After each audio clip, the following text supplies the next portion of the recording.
काय देणार? सध्या राष्ट्रवादी आणि शिवसेनेच्या आमदार अपात्रतेची केस सुप्रीम कोर्टात चालणार आहे. बरेच आमदार घर वापसी करायला लागलेत. अजित पवारांची हालचाल तशी आहे.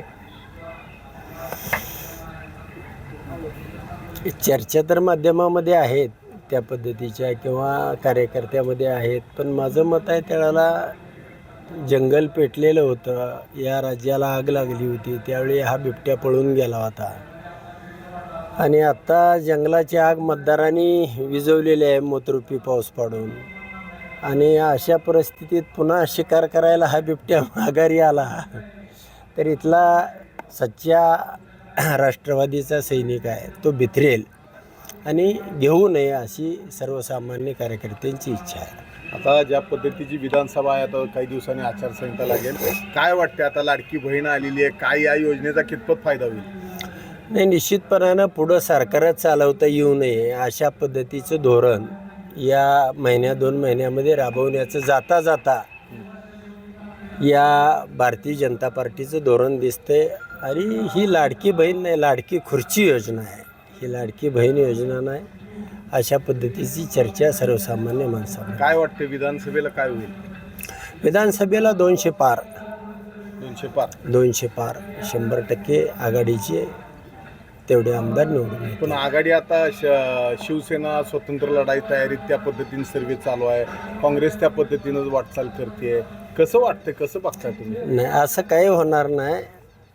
त्यांनी कितीही देव पाण्यामध्ये घातले तरी हे सर्व एकत्रित मिळून लढणार आणि 200 पार ह्या महाराष्ट्रामध्ये होणार हे सामान्यातल्या सामान्य माणसाची आता खात्री झालेली आहे. आता जी महाराष्ट्रात प्रश्न आहे, मराठा आणि ओबीसी आरक्षणाचे वाद सुरू आहेत, त्यामुळे अजून वातावरण चिघळत चाललं आहे. आजच पवार साहेबांनी सांगितले की मणिपूरसारखी अवस्था महाराष्ट्राची होऊ शकते.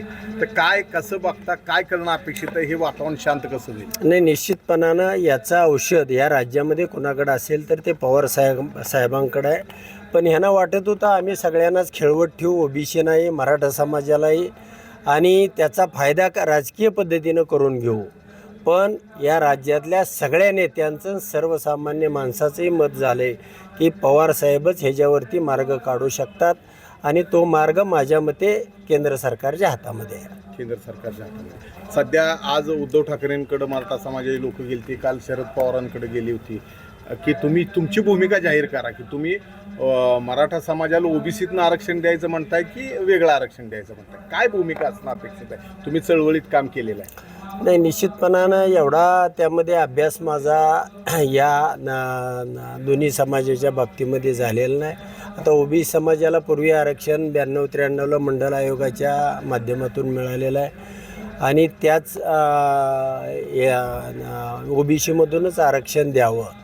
मग आता काय मार्ग काढणं हे राज्यकर्त्यांच्या हातामध्ये. आता केंद्रामध्ये राज्यामध्ये भारतीय जनता पार्टीचं सरकार आहे, ते काय मार्ग काढू शकतात किंवा उद्या राज्यामध्ये सरकार बदललं तर आमची आघाडी काय भूमिका त्यामध्ये घेऊ शकते त्यावरती निश्चितपणानं.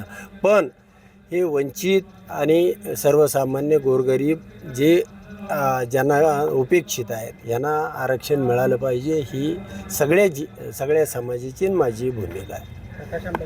प्रकाश आंबेडकरांनी पवारांवर टीका केलेली आहे. मी ती काय पाहिली नाही, पाहिली की त्याच्यावरती मी हे देईन. लोकसभेनंतर आता विधानसभेची पण जबाबदारी तुमची आली, कसं पाहताय? नाही, निश्चितपणानं या जिल्ह्यामधल्या किमान 11 पैकी 10 जागी सत्तांतर झालेलं तुम्हाला निश्चितपणानं दिसेल.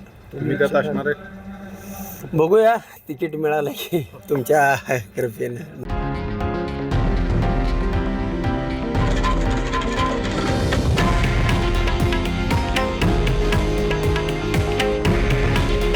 हे आहे देशातील नंबर 1 न्यूज नेटवर्क आणि आपण पाहत आहात TV9 मराठी. काळजी तुमची, हित महाराष्ट्राचं.